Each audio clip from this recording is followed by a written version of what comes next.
you have your bisque pieces, the first firing. And so now the next step is for you guys to glaze them. And so I'm gonna show you the steps that you need to take in order to make that happen. So the first thing you do after you take this out of the kiln, you're gonna do a little bit of sanding. And some of you are gonna do more than others.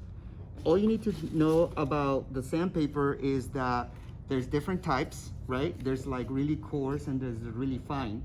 And of course, the coarser it is, the more you can sand, right? Like if there's something big that you want to get rid of, then you're gonna use that.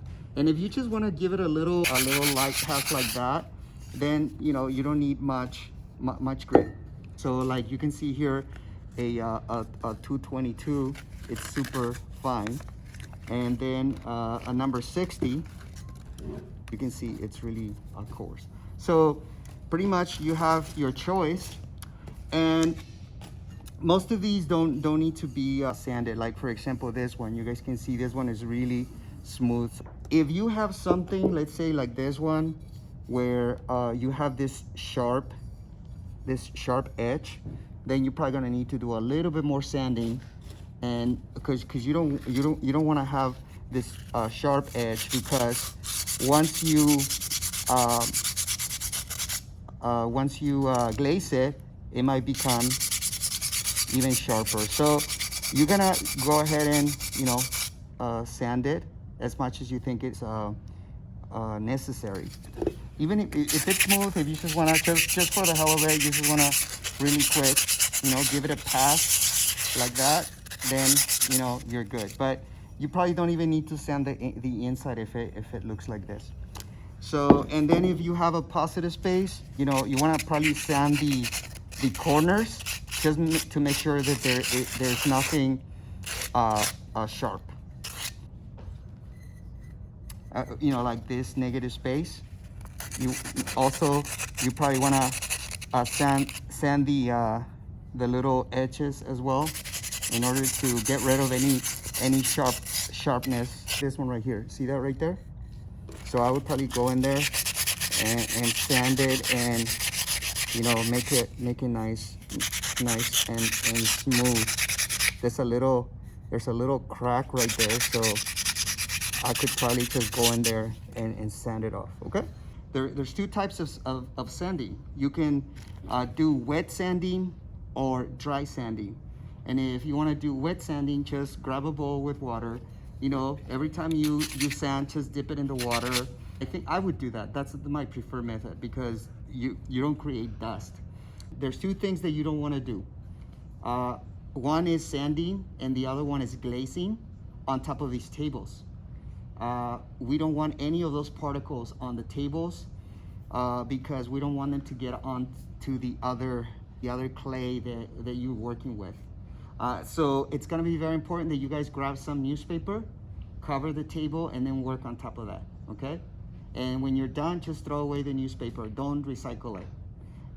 So very, very important to take those steps to keep the tables clean. After you finished sanding, you're gonna rinse it real quick. You just turn the water on, go like that, right? And that's pretty much it. Look how cool it's the water. It's like a sponge, right? It's absorbing the water. And so this will eventually dry. Isn't it interesting that when you have something that is not been fired, right? This is greenware, and it's bone dry. And obviously the next step for this is to put it inside the kiln and fire it, right? So that it becomes this. And so this is really interesting, because this is at its most fragile right here when it's bone dry, and this is probably at its strongest right here. And so I can do that here like that, right? See that? It doesn't break. Don't do it too hard, because it'll break. And then this one, look, see that? Just very lightly it broke. So that's why it's very important for you to know that. And if I to do this, which one wins? the bisque one, right? All right. Now let's talk about glazing. Let me show you two different projects.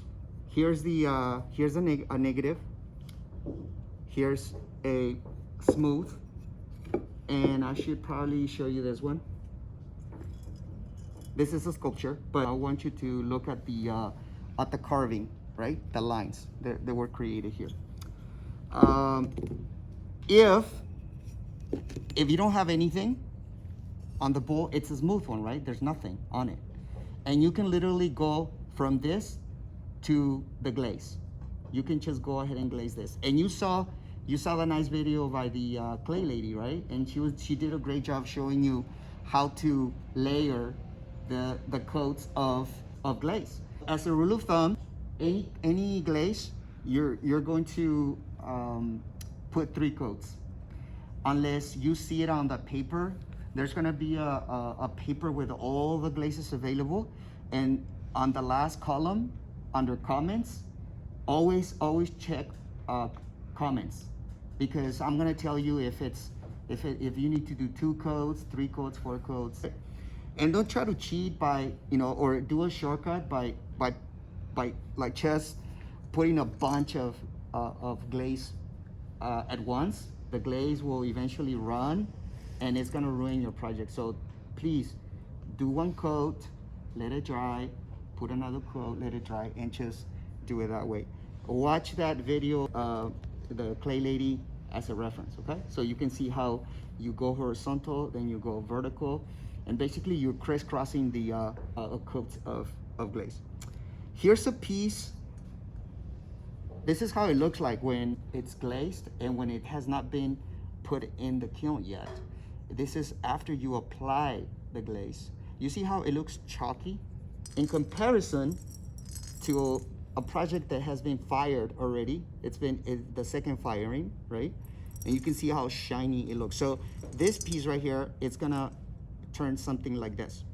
Very, very important. You cannot select glazes based on how they look like. So a glaze can look green, but it might turn out to be a red color once you fire it. Here's a white one. If you guys gonna do any white, please talk to me, because there's some things that you need to do, because not all the whites are the same. You don't get the same result. We have FN white, for example. It's a foundation white. We have the Dunkin' white. And so like this brand here, Dunkin', they have their own white, and it's gonna look different. So please talk to me if you're gonna be dealing with black or white, because there's some things that I need to tell you about it. Okay, so going back to what I was saying earlier, that if you're gonna have something smooth, then you don't have to worry about the underglaze. We only use 1 underglaze here, and it's a black underglaze. If you drew something like, see these flowers, you're gonna be applying underglaze, because you're not gonna sit there with a brush, with a tiny brush, and try to draw every line. It's not gonna look good.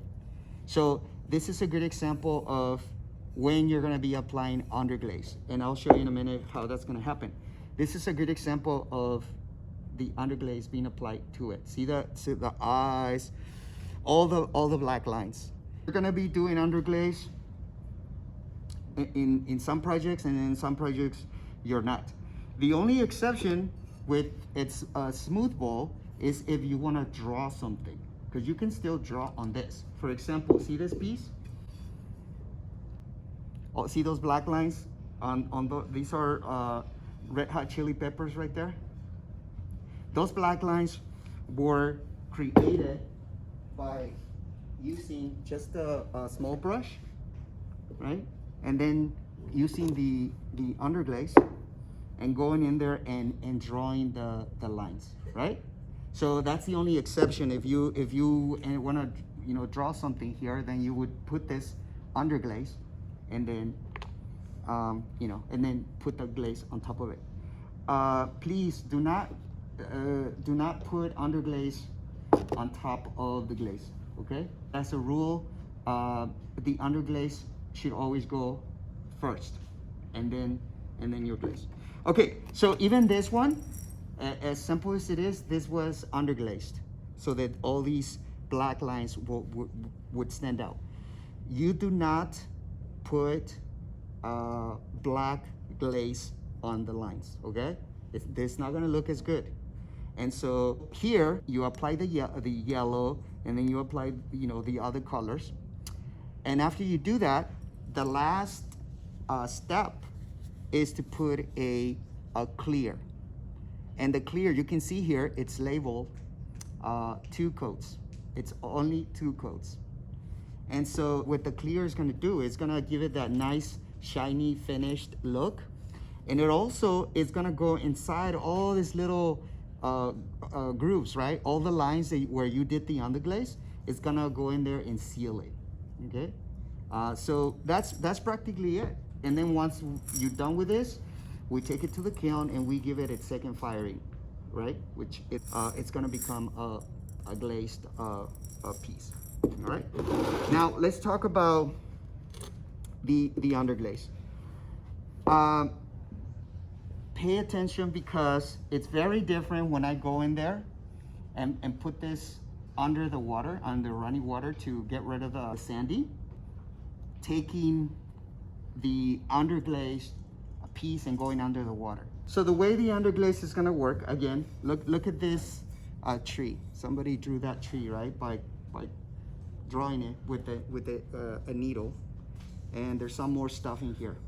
And so let's go ahead and put some underglaze on this. Depending on how large the area is, it's how big the brush that you're gonna be using. So I'm just gonna use this medium brush. It has a nice spring. I kind of like that. And so make sure that your bowl is dry, right? The goal is to basically take the underglaze and before you stir this thing, make sure that it's closed. Otherwise, you're gonna make a mess. You're gonna get this all over yourself. I've done it myself. And so let's do that flower right there. Now, the goal really is try to push that underglaze inside the lines, inside the outline. And you notice how I'm not worried about getting it messy. So I just went ahead. And so make sure that this thing is has really gone inside. You wanna let it dry, and then you wanna go ahead and wash this off, okay? I'm gonna show you how you need to wipe it off.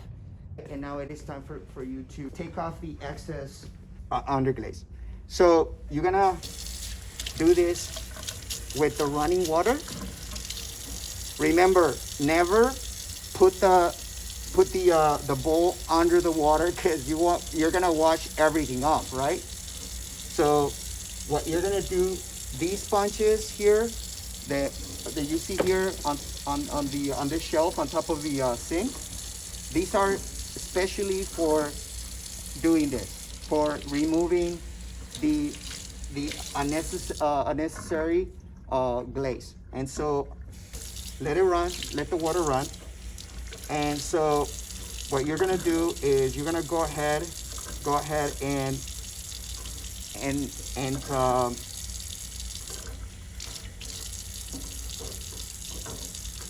you can use this side, the scrubby part first, and then you can use the sponge side. And so, and see what I'm doing? Just